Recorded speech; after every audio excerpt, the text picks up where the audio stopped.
We're currently dispatching around 4,000 to 6,000 orders a day worldwide from London. We now employ 40 people and we have 6 million turnover for the year. We do that by selling on eBay in the UK but also eBay worldwide. Rarewaves is growing over 100% a year and we expect that to continue over the next few years despite the recession.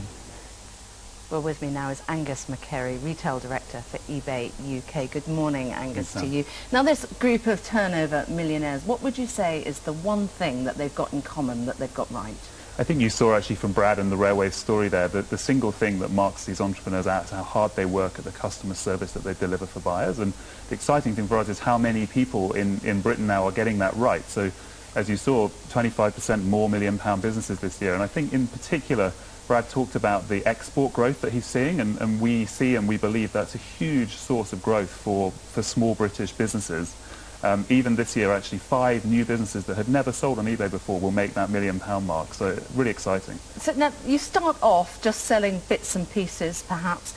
How do you know when you've got to the point where you've become a company and you need to start doing nasty things like paying tax? And how do you know when that point's been reached? So as you grow, and many of our entrepreneurs do start as very small businesses. I met a couple of young entrepreneurs in Essex last week who had started as students selling things themselves and then had now built a business with thousands and thousands of products.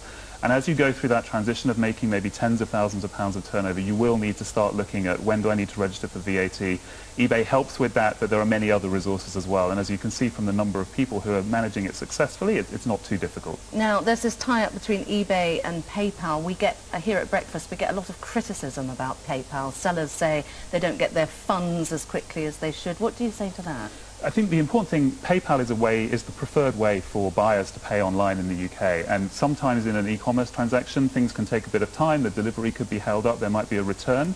PayPal tries to get money as fast as possible from the buyer to the seller, and in the vast majority of cases that happens very smoothly. But it's also in your interest for them to use PayPal, we shouldn't forget. PayPal is an eBay company, but ultimately we want buyers to have choice and to be able to pay in a smooth and easy way online, and buyers tend to find PayPal a great way to do that.